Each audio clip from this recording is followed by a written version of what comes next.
भगवान शंकर पार्वती जी की कथा का ले पार्वती ये त्रिशूल ले और जा कैलाश पे से सबको भगा कर जा, कथा सुनने बैठ। पार्वती जी सबको भगा कर आई, कथा सुनने बैठ। शंकर जी ने ताली का नाद करा कथा बाचने से पहले। शिव मंदिर में 3 बार ताली बजाने का प्रमाण है। कितनी बार? 3 बार। पहली, भगवान शंकर के मंदिर में पहुंचकर शिव को उपस्थिति दर्ज करना। दूसरी, हम अगर शंकर से कुछ ना मांगे तो भी शिव हमारे घर में भंडार भरे। तीसरी, शंकर की शरणागति प्राप्त। 3 ताली। भगवान भोगड़दानी मेरा शंकर कथा बाचने जैसी बैठे, ताली बजाई। कोटर में एक तोती बैठी हुई थी, तोता उड़ गया, उसका अंडा उसमें गिर गया। कथा चालू। पार्वती से शंकर जी बोले, पार्वती कथा 2 तरह से होती है पार्वती। एक कथा वो जिसमें वक्ता कहे, श्रोता कानों से सुन ले, आंखों से देखता रहे, कानों से सुनता रहे। और दूसरी कथा वो होती है जिसमें वक्ता कहे और श्रोता हुंकार भरते चले। पार्वती जी बोली, प्रभु इतने दिनों से आपका मुंह देख रहे, कोई फायदा नहीं हुआ, इसलिए मेरा मन है कि मैं हुंकारा भर दूंगी, तुम कथा कर दो। कथा प्रारंभ। पहले होती थी ऐसी कथा मंदिरों में, माताएं दरवाजा से दीवार से टिक टिक के बैठ जाती, महाराज जी कथा सुना देते। सारी माताएं हुंकारा भरती जाती। लीलावती के पति पानी में डूब गया, कलावती ने सत्यनारायण की कथा करी, कहीं की बेटी बेटी गुर्राटा भी भर लेते। फिर बीच बीच में पंडित जी तीसरी रेवा खंडे प्रथम अध्याय समाप्त, घंटी बजाते उठ जाओ। अभी 2 अध्याय रह गए हैं, फिर पंडित जी बात चाहिए। फिर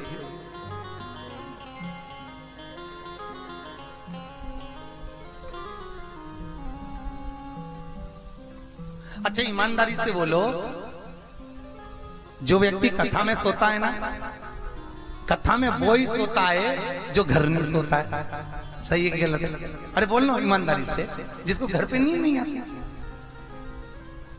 तो किसी ने पूछा, गुरुजी ये कथा में ही नींद क्यों आती है?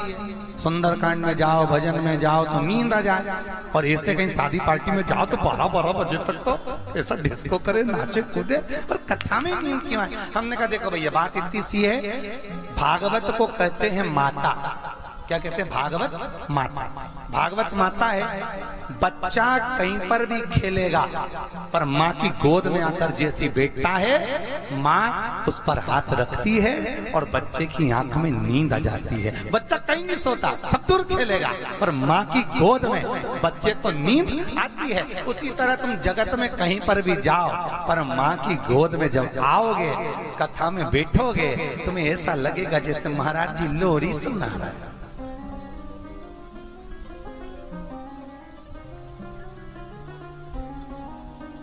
पड़ोस मारी कोनी उठ सो रही क्या? तो ऐसा क्या कर रही? भगवान भाग रहा तो बुला रही।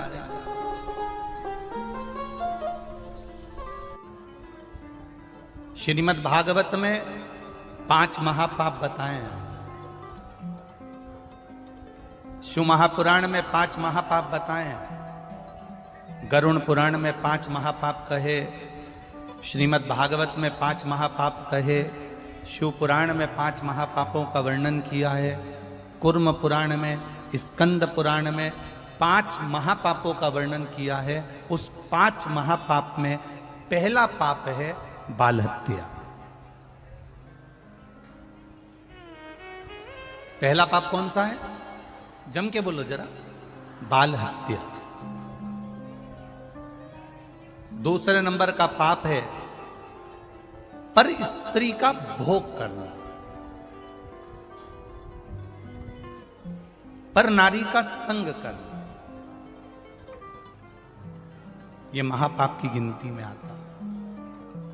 तीसरे नंबर पर आता है स्वर्ण की चोरी करना। सोने की रकम चुरा लेना, सोने की रकम को प्राप्त कर लेना, यह महापाप की गिनती में आता है। चौथे नंबर में आता है किसी के घर में आग लगा देना।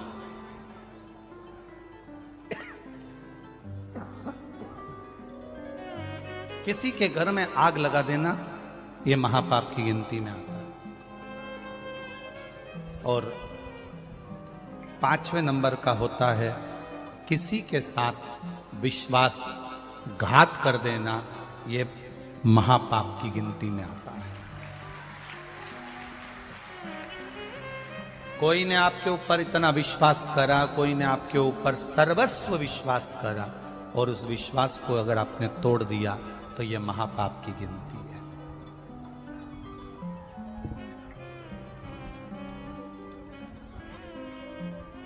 कितना पुण्य।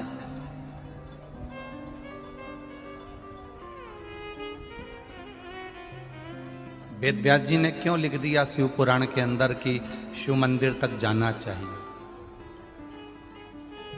और मंदिर नहीं लिखा, शिवालय, जहां शंकर का शिवलिंग हो वहां तक जाना चाहिए।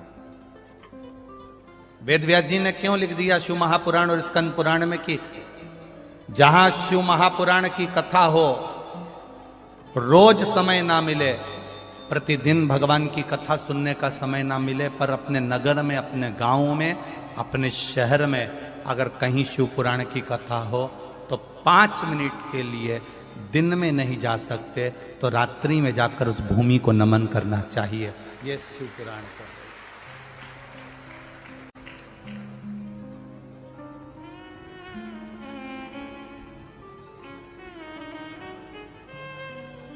आपको कथा में कहा था,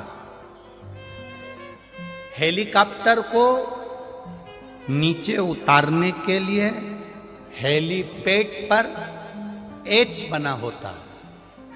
हेलीकॉप्टर वाला देख लेता है कि एच बना है, हेलीपैड बना है, तो वो हेलीकॉप्टर को वहां उतार लेता है। वेद व्यास जी शिव पुराण में लिखते हैं, जितने दिन तक शिव महापुराण की कथा जिस नगर में, जिस गांव में, जिस क्षेत्र में होती है, उतने दिन तक भोलेनाथ जी का हेलीपैड वही भूमि कहलाती है, नंदी वहीं उतरता है।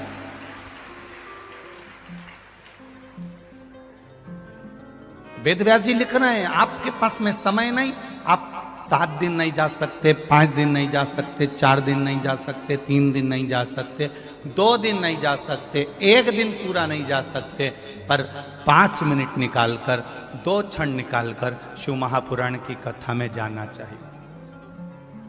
क्या होगा? स्कंद पुराण में वेद व्यास जी लिख रहे हैं, शिव महापुराण में वेद व्यास जी लिख रहे हैं, विद्येश्वर संहिता में वर्णन कर रहे हैं, जो भूलवश अनजाने में भी शंकर भगवान के शिवालय में पहुंच जाता है, जो अनजाने में भी शिव महापुराण की कथा तक पहुंच जाता है, जो अनजाने में भी बेलपत्री के पेड़ के नीचे से निकल जाता है, जो अनजाने में भी बेलपत्री के पेड़ को लगा देता है, उसको ये 5 पाप कभी नहीं घेरते हैं महाराज। उसको ये 5 महापाप कभी नहीं घेरते, वो पापों से मुक्त हो जाता। कौन कौन से महापाप बताएं? पहले नंबर पर बोलो, जम के बोलो, बाल हत्या। दूसरे नंबर पर है पर स्त्री गमन। तीसरे नंबर पर है स्वर्ण की चोरी। चौथे नंबर पर है किसी के यहाँ आग लगा देना। और 5वें नंबर पर है किसी का विश्वासघात कर जाना। ये 5 महापाप की गिनती में आते हैं।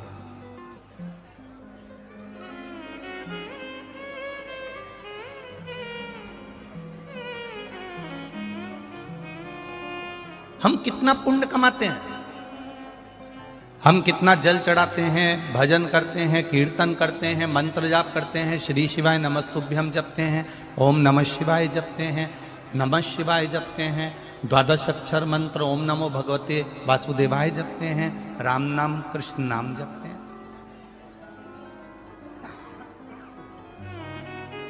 हम प्रतिदिन भगवान का भजन करते हैं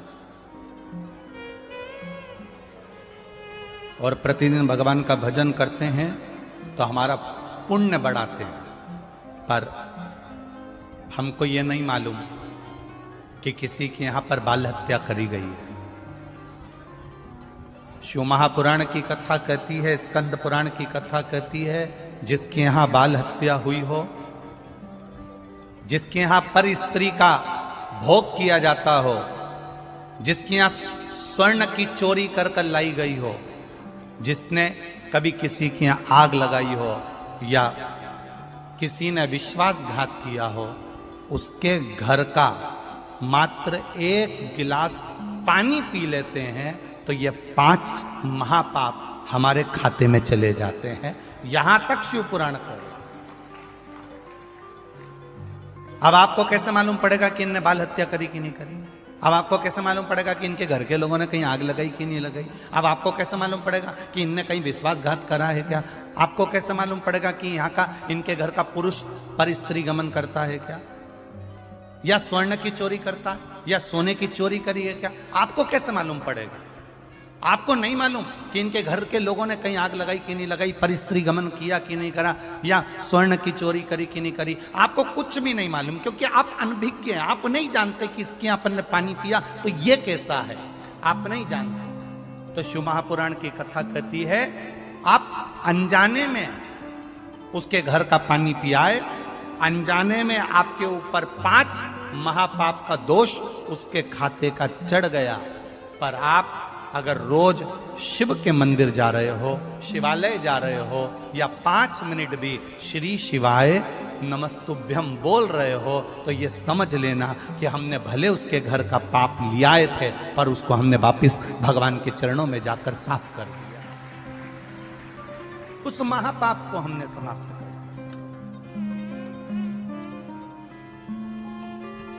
मैंने तेरे ही भरोसे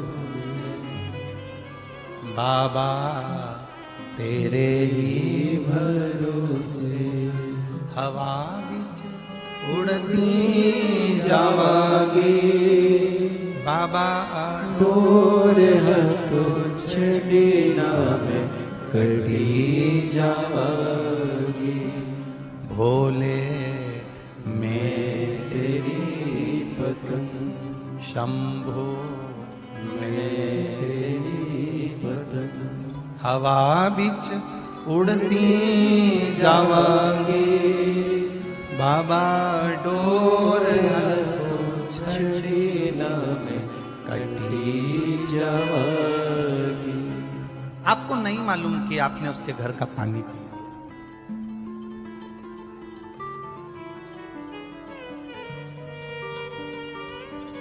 कौन व्यक्ति कैसा है आपको क्या मालूम पड़ेगा? हम छत्तीसगढ़ में आए,